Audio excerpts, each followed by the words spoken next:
It's a Martin. Here we go.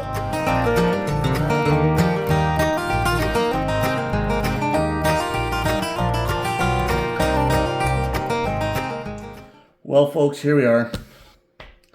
This is the D35 12 string that's been in the shop for a while now, with some fairly extensive work. Nothing body or cosmetic wise. That was all fine. The bridge was lifting, the pickguard was lifting, and the neck had too much relief.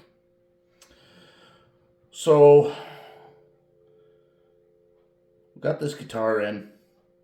This is a 1976, kind of later half of 1976, I'm thinking, just by the serial number.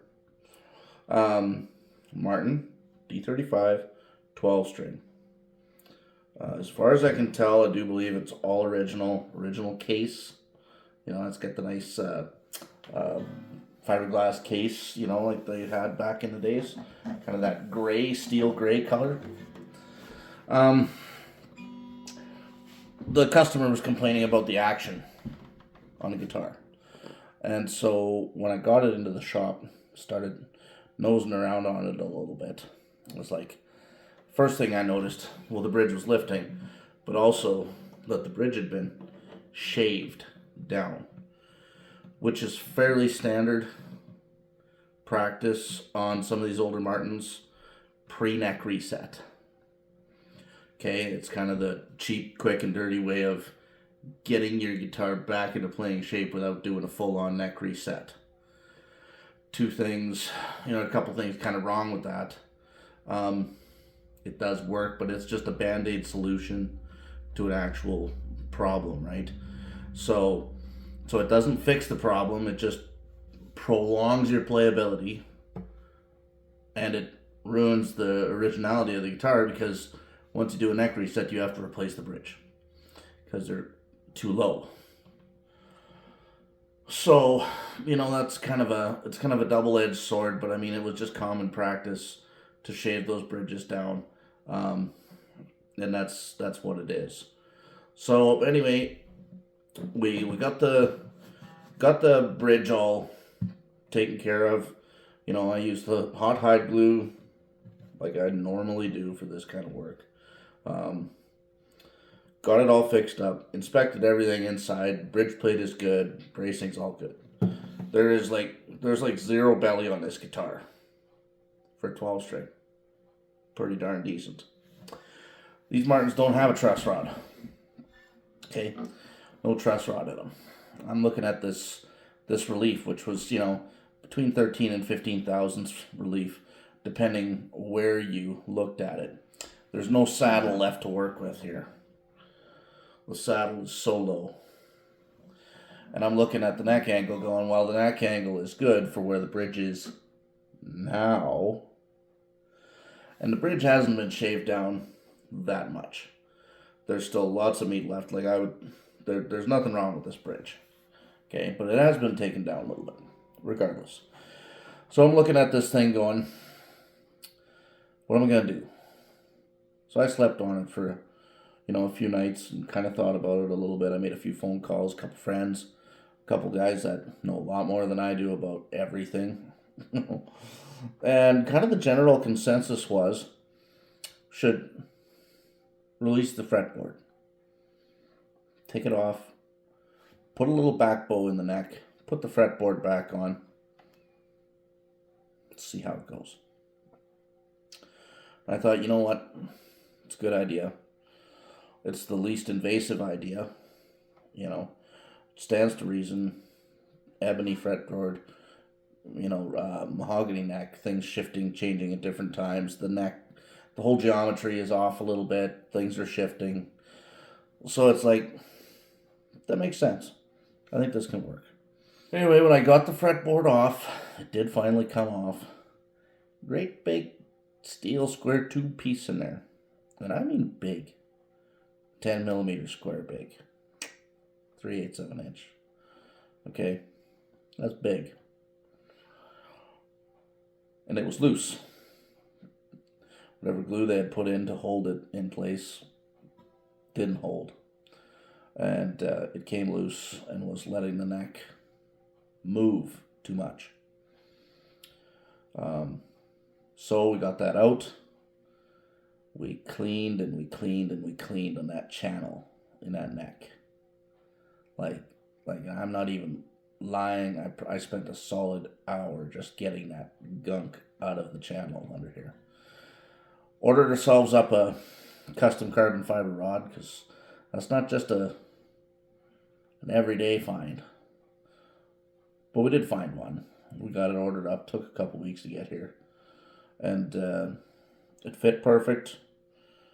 We worked it just a little bit so it was a nice fit. We epoxied it in. And then we re-glued the fretboard. We put a little back bow in. We put a little back bow in the neck. Just a few thousandths back bow into the neck. Then glued everything back down. Cleaned it all up. Did a few things. There was a couple little cracks that had shown up in the fretboard over time and humidity and this and that. And then, of course, the moment of truth came when I had to put the strings back on. And I was worried that because we're changing geometry here. This isn't just, a minor little repair or whatnot. We're changing geometry. So, I'm starting to think, I'm probably going to have to do fretwork on this guitar. But I don't know exactly, until I get strings back on it, I don't know exactly what the change is going to be. So we started at about 13 to 15 thousandths relief. We put a back bow in, carbon fiber rod, glued the fretboard down. We put a little bit of back bow, between 3 and 5 thousandths back bow into everything. And we brought the neck relief now that everything is stiffened up, restrung it. Neck relief's between 8 and 9 thou, which is just like, that's like pristine in my mind. That's awesome for 12-string guitar.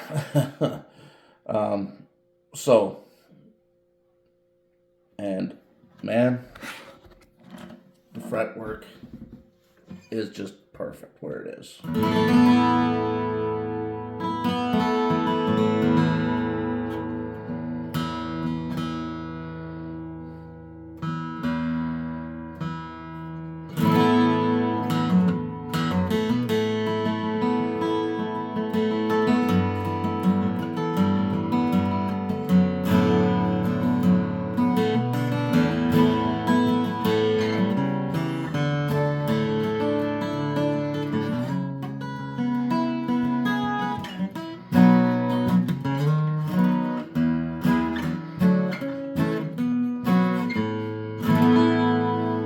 Amazing. Sounds great. Sounds great. I mean, this is probably the nicest. I haven't played a lot of 12 strings in my time. This is easily the nicest 12 string I've played. I've played all your cheap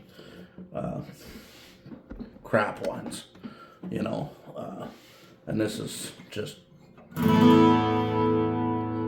it's beautiful. It's got this wonderful almost chorus effect.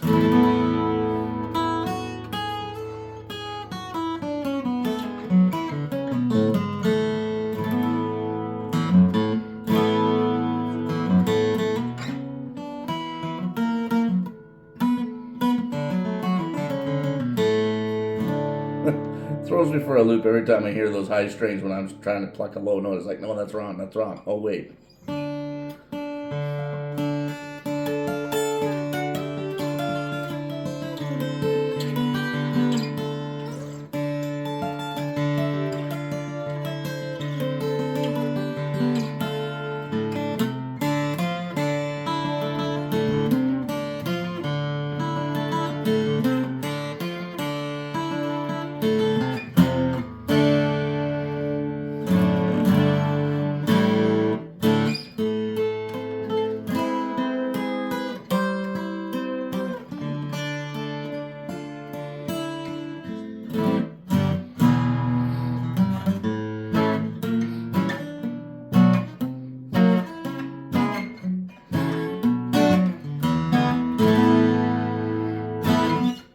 Plays great. Sounds great. I mean, this thing is deadly. I like the slotted headstock. I think you don't see too many 12-string slotted headstocks. Nice open tuners on it. I don't know what these are. I don't know what Martin was using. If they were using Waverleys or Clusons. I don't think these are Clusons. Well, probably Waverleys.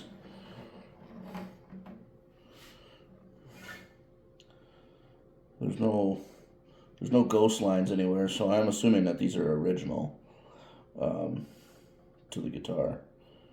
They have a little bit of wear up here, so I would assume there's one that's a little bit bent, one that's just a tackle bent. And I mean, it's like, hey, it works fine, it tunes fine, it's bent a little bit. I'm not about to go and break that knob off trying to straighten that shaft a little tickle.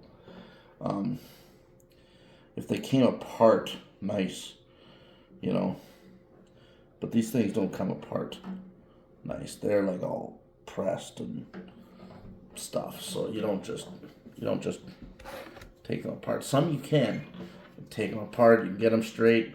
Some, you know, on the old guitars where they're really bad, I have tried and I have succeeded in straightening some, but anyway, she's a beaut.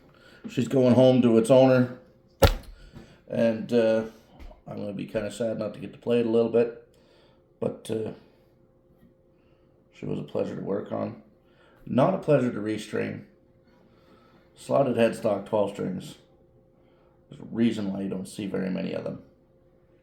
Pain in the butt. Yeah. Yeah, they are. You can say what you want to say. They're a pain in the butt. I know. I was there.